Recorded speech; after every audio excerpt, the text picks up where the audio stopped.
सीधे लिए चलते हैं प्रधानमंत्री नरेंद्र मोदी की जो रैली दिल्ली में हो रही है उसमें। एक दशकों बाद भी देश में करोड़ों लोग टॉयलेट, बिजली, गैस कनेक्शन, बैंक खाते ऐसी सुविधाओं से वंचित थे। यहां उत्तराखंड से आए काफी सारे परिवार बसे हुए हैं। उत्तराखंड हिमालय की गोद, पहाड़ी इलाका, पैदल जाना हो तो भी दम उखड़ जाए। वहां भाजपा की सरकार है। हमने दूर दराज के गांवों तक सड़कें पहुंचाई हैं। नौजवान अब वापस गांव की तरफ रुख कर रहे हैं। 2014 में देश में सिर्फ ये आंकड़ा चौंकाने वाला है। 2014 आप लोगों ने मुझे बिठाया, उसके पहले 2014 के पहले 3 करोड़ ग्रामीण परिवारों के पास नल का कनेक्शन था। कितने कितने कितने ये मैं इसलिए कह रहा हूं जो याद रहे आपको। कितने घरों के पास? 3 करोड़। बीते 5 साल में 12 करोड़ नए परिवारों को नल से जल की सुविधा पहुंचाई है।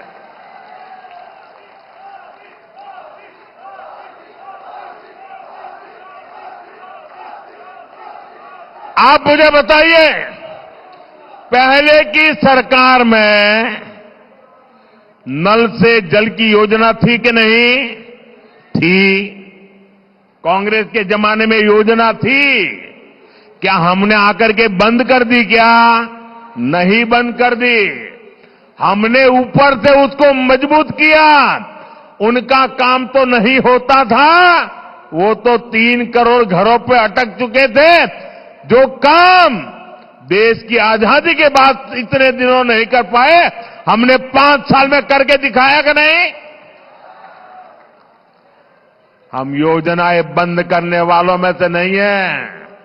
हम योजनाओं को बल देने वाले लोगों में से हैं। और आज इन घरों में नल से साफ पानी आता है। अगर हिंदुस्तान के दूर दराज के गांवों में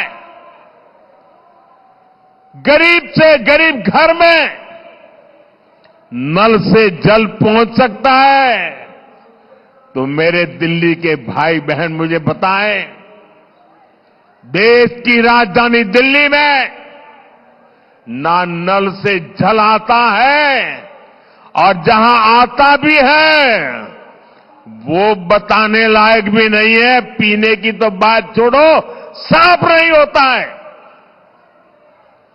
अगर भाजपा दुर्गम गांवों में पानी का नल पहुंचा सकती है, नल से जल पहुंचा सकती है, तो दिल्ली के हर घर को भी नल से साफ जल ये भाजपा दे सकती है।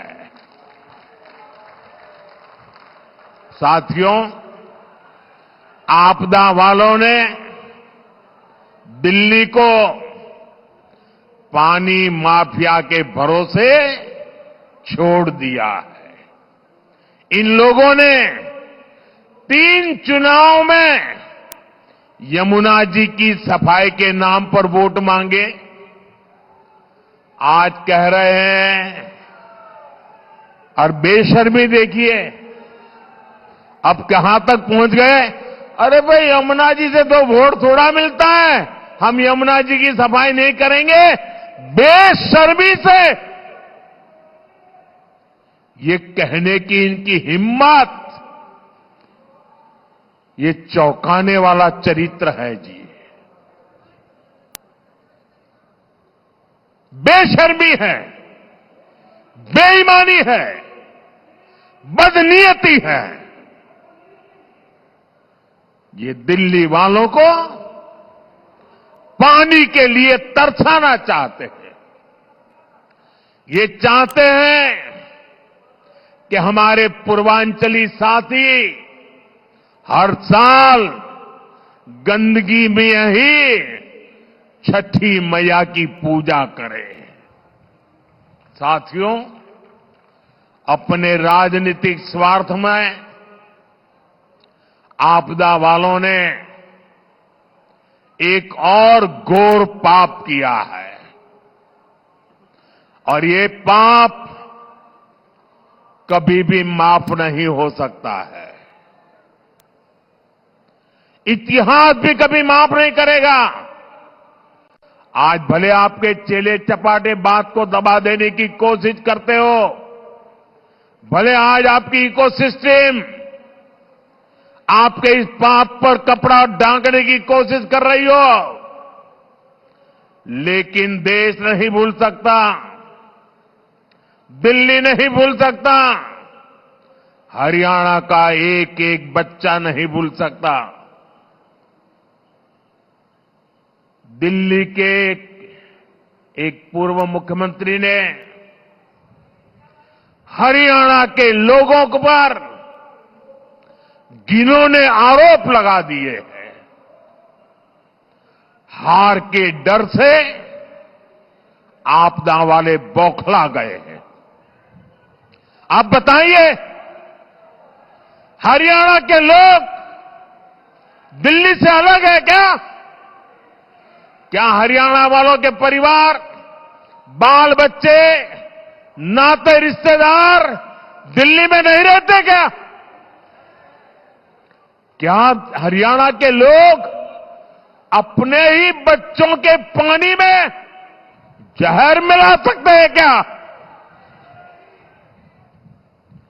हरियाणा का भेजा यही पानी दिल्ली में रहने वाला हर कोई पीता है। पिछले 11 साल से ये प्रधानमंत्री भी वही पानी पीता है।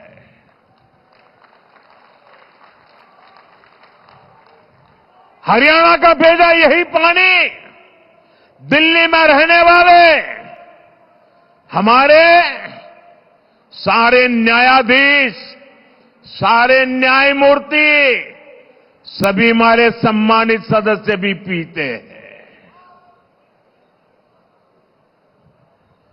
जो विदेश की एम्बेसियां हैं,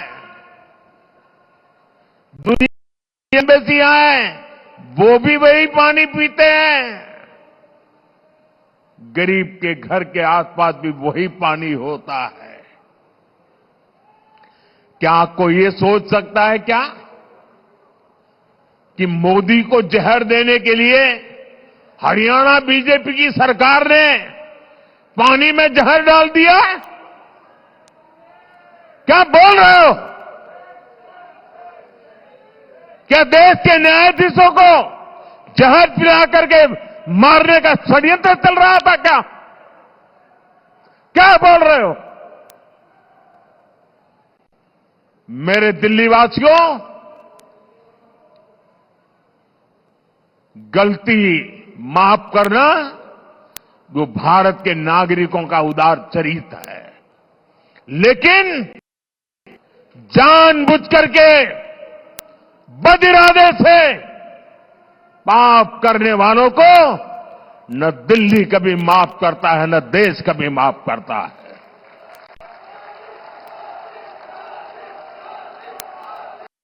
साथियों, मैंने हरियाणा की रोटी खा की है।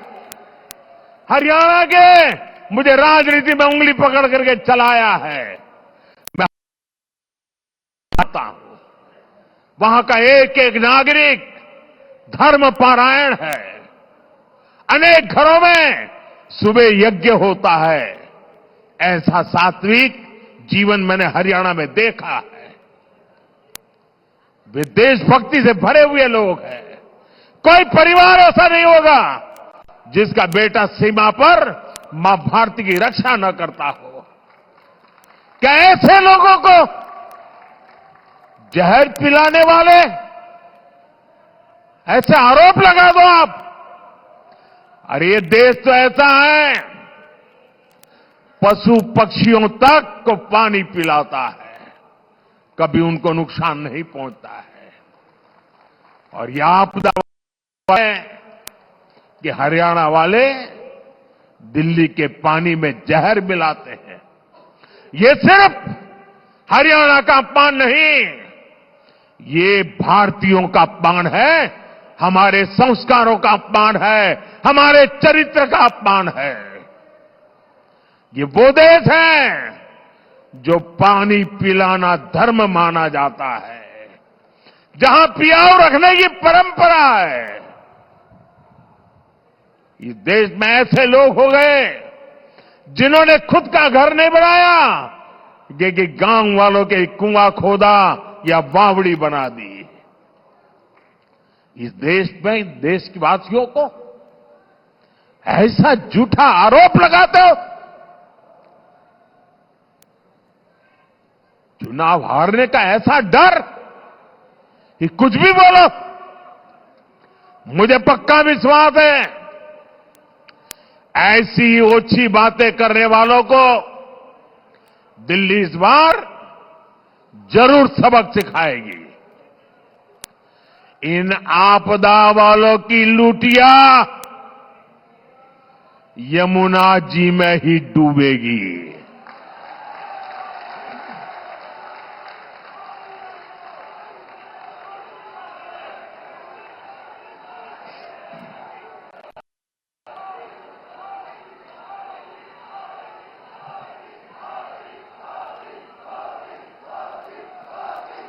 साथियों, आपदा वालों की नीयत ही काम करने की नहीं है। पिछले 5 साल में दिल्ली विधानसभा सिर्फ 70-75 दिन चली है। ये दिल्ली विधानसभा के इतिहास का सबसे कम कामकाज रहा। इस दौरान दिल्ली में समस्याएं बढ़ी, लेकिन कानून सिर्फ 14 पास हुए। 5 साल में 14 कानून, इनमें से भी 5 कानून उनके जो विधायक हैं ना, उनकी सैलरी और पेंशन तो तय करने के लिए रहे। 5 यानी आपदा वालों को दिल्ली की आम जनता की समस्या से कोई लेना देना नहीं है। दिल्ली की समस्याओं के समाधान ढूंढने के बजाय इन्होंने विधानसभा के पवित्र मंच को, लोकतंत्र के मंदिर को गाली गलौज के लिए इस्तेमाल किया। साथियों, भारतीय गणतंत्र के 75 साल पूरे होने का जोश पूरे देश में है। 26 जनवरी को कर्तव्य पथ पर देशभक्ति की झांकी देश ने देखी। भारतीय सेना की दहाड़ आसमान तक गूंज रही थी। आज भी शाम को बीटिंग रिट्रीट में हमारी सेनाओं का कौशल दिखाई देगा, लेकिन हमें नहीं भूलना है, इसी दिल्ली में आपदा पार्टी ने सेना के पराक्रम पर सवाल उठाए थे। इन लोगों ने विधानसभा सत्र बुलाकर हमारी बहादुर सेना से सर्जिकल स्ट्राइक के सबूत मांगे थे। आपदा वालों ने हमारे सैनिकों की वीरता का अपमान किया था। आज दिल्ली के लोगों से मैं कहना चाहता हूं, मां भारती से विश्वासघात करने वाले ऐसे लोगों को सजा देने का मौका है 5 फरवरी। आपका एक वोट उनको सजा दे सकता है। आपदा वालों को इस चुनाव में जरूर सबक सिखाना है।